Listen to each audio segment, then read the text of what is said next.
نحمده ونصلي على رسوله الكريم أما بعد فأعوذ بالله من الشيطان الرجيم بسم الله الرحمن الرحيم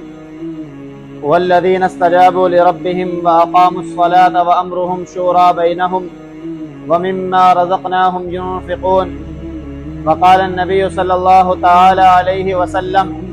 خير الناس من ينفع الناس صدق الله وصدق رسوله النبي الكريم ونحن على ذلك لمن الشاهدين والشاكرين والحمد لله رب العالمین۔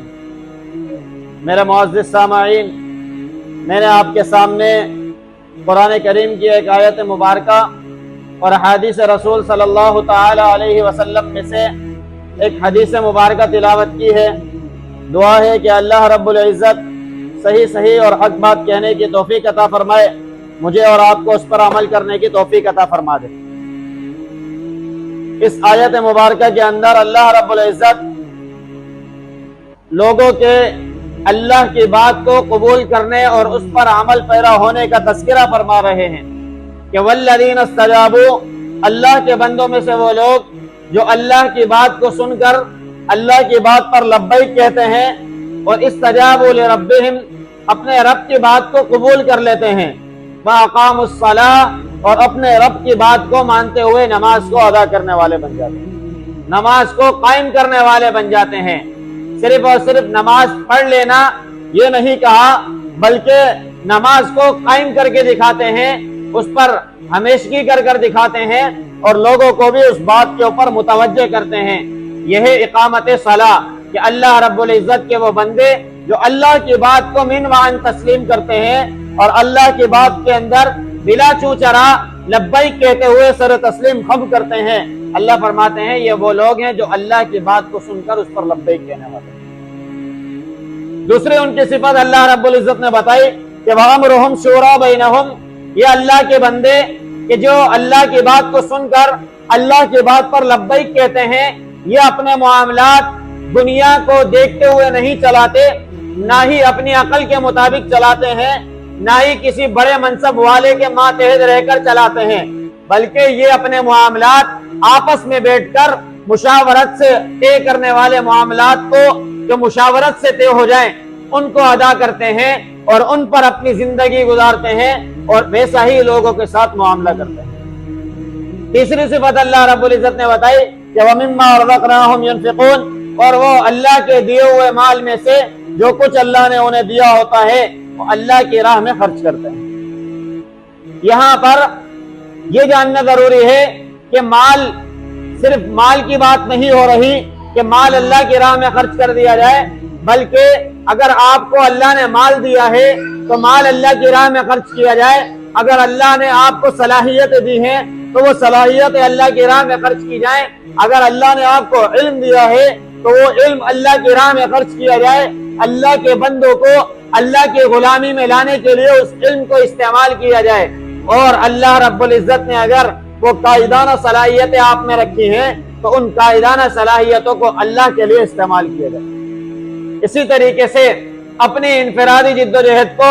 اجتماعی جد و جہد میں بدلا جائے۔ میں یہ سمجھو کہ میں اپنی انفرادی حیثیت رکھتا ہوں اور میں انفرادیت میں لوگوں کو فائدہ پہنچانا چاہتا ہوں، تو میں اکیلے اور تنہا تنہا نہ نظام کو بدل سکتا ہوں، نہ ہی میں لوگوں کو وہ فائدہ پہنچا سکتا ہوں جو میں اجتماعیت کی صورت میں پہنچا سکتا ہوں۔ اسی لیے اللہ رب العزت نے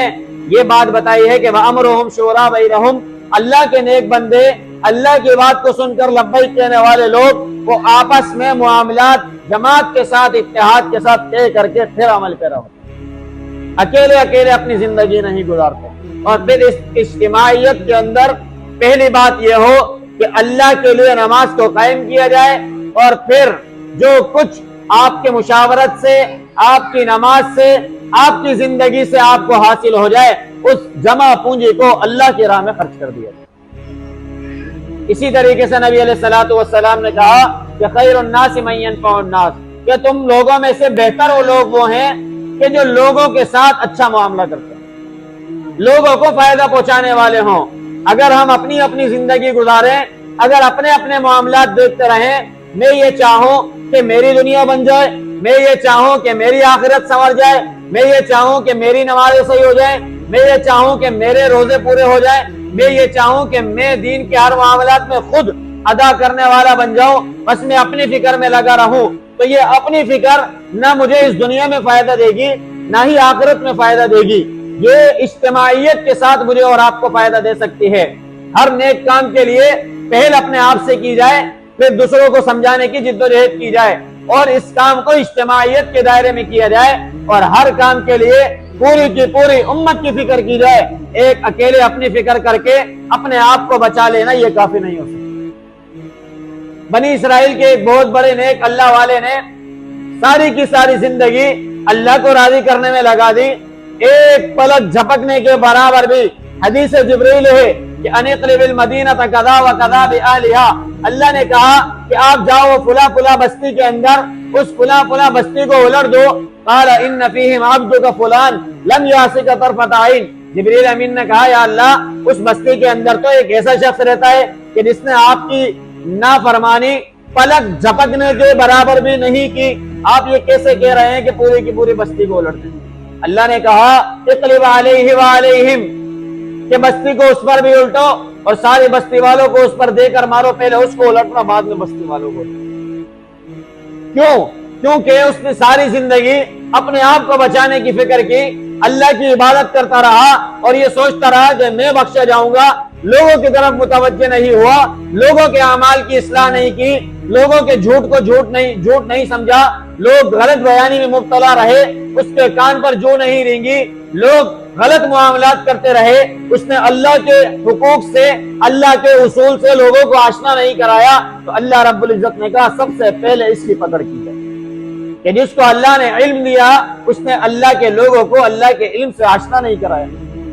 پہلی پکڑ اس کی ہوگی۔ اسی لیے میں اور آپ دین پر تو چلیں، لیکن یہ دین اکیلے کی کامیابی کا نہیں ہے، یہ دین عالمگیر مذہب ہے، یہ دین اسلام عالمگیر ہے، یہ سارے کے سارے انسانیت کے لیے ہے۔ ہر ایک انسان جنت میں چلا جائے، جہنم سے بچ جائے، اللہ کے حکم کو پورا کرنے والا ہو جائے، نبی علیہ الصلوۃ والسلام کی سیرت پر آ جائے، صحابہ اکرام کے طرز عمل کو اپنا لے، جس طرز عمل پہ انہوں نے زندگی گزاری، اپنی جان اسلام پر نچھاور کر دی، اس اسلام کے طرز عمل کو ہر ایک انسان اپنی زندگی میں لے کے آ جائے، یہ ہر ایک مسلمان کی جد و جہد ہے۔ ہر مسلمان کی جد و جہد کا یہ عین مقصد ہونا چاہیے کہ میں ساری انسانیت کو بلا تفریق فرقہ واریت، بلا تفریق قوم اور نسل، بلا تفریق مال اور دولت، بلا تفریق مذاہب، سب کو اللہ کے دین پر جمع کرنے کی جد و جہد کرنا، سب کو اللہ کے دین سے آشنا کرانا ہے۔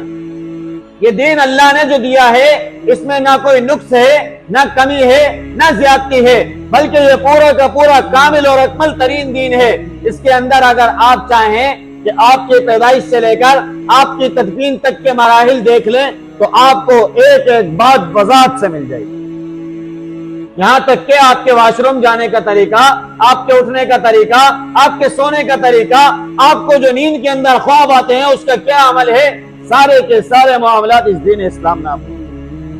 اسی لیے یہ دین اسلام ہر ایک انسان کے لیے ہے کہ ہر ایک انسان جو اللہ سے آج غافل ہیں، دین اسلام سے دور ہیں، وہ بھی اللہ سے آشنا ہو کر، اللہ کو جان کر، اللہ کو سمجھ کر، نبی علیہ الصلوۃ والسلام کی سیرت کو سمجھ کر، ان کی زندگی کو سمجھ کر، صحابہ اکرام کی زندگی کو سمجھ کر اللہ کے دین کے اندر آ جائیں، اللہ کے دین کے ساتھ جڑ جائیں۔ یہی لوگ سب سے بہتر ہے جو یہ کام کر رہے ہیں۔ خیر الناس من ينفع الناس،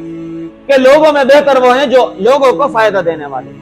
لوگوں کو فائدہ مال کے ذریعے بھی دیا جاتا ہے، لوگوں کو فائدہ علم کے ذریعے بھی دیا جاتا ہے، لوگوں کو فائدہ غلط کام میں پڑنے سے بچا کر بھی دیا جاتا ہے۔ سارے کے سارے یہ اسلام کے شعبے ہیں، ان اسلام کے شعبوں کو اپنایا جائے، لوگوں کو حق سے آشنا کرایا جائے، لوگوں کو قرآن اور سنت سے واقف کرایا جائے، اس میں بلا تفریق کام کرنے کی مجھے اور آپ کو ہمہ وقت ضرورت ہے کہ ہر وقت اس علم کو اٹھائیں، اس جھنڈے کو اٹھائیں، اسلام کو پوری دنیا کے اندر واقف کرا کر لوگوں کو اسلام کے دائرے میں داخل کریں تاکہ وہ جہنم میں جانے سے بچ جائیں، وہ اپنے لیے اس دنیا کے اندر بھی اللہ کے غضب سے بچ سکیں، قبر کے اندر بھی، عالم برزخ کے اندر بھی اللہ کے غضب سے بچ سکیں۔ اسی طریقے سے کل قیامت کے دن حشر کے میدان کے اندر بھی وہ رسوا نہ ہو بلکہ وہ جنت میں جانے والے کامیاب لوگوں میں شامل ہیں۔ دعا ہے کہ اللہ رب العزت خود مجھے بھی اس جد و جہد کو کرنے کی توفیق عطا فرمائے، آپ تمام میں سے ہر ایک کو اس جد و جہد کے لیے قبول فرما لے۔ وآخر دعوانا ان الحمدللہ رب العالمین۔ الحمدللہ رب العالمین والعاقبۃ للمتقین والصلاۃ والسلام علی سید الانبیاء والمرسلین۔ اللہم انت السلام ومنک السلام تبارک یا ذا الجلال والاکرام۔ اللہ کریم ہمارا یہاں بیٹھنا اپنی بارگاہ عالیہ میں قبول فرما۔ اللہ کریم قرآن اور احادیث کا سننا سنانا اپنی بارگاہ عالیہ میں قبول فرما۔ اللہ کریم قرآن و سنت کی صحیح فہم ہم سب کو عطا فرما۔ یا اللہ قرآن و سنت کے نظام کو سمجھ کر اس کو ہمارے ملک میں اور پوری دنیا میں نافذ کرنے کی جد و جہد کرنے کی ہم سب کو توفیق عطا فرما۔ یا اللہ پوری دنیا کے اندر اسلام کا بول بالا فرما۔ یا اللہ اسلام کو پوری دنیا میں نافذ فرما۔ یا اللہ قبلہ اول بیت المقدس کی حفاظت فرما۔ اللہ کریم حرمین شریفین کی حفاظت فرما۔ اللہ کریم ملک پاکستان کی حفاظت فرما۔ اللہ کریم ہمارے ملک کو امن کا گہوارہ بنا۔ اللہ کریم ہمارے ملک کی امن کی سالمیت کی حفاظت فرما۔ اللہ کریم ہمارے ملک کے اندر بہن بیٹی ماں بہنوں کے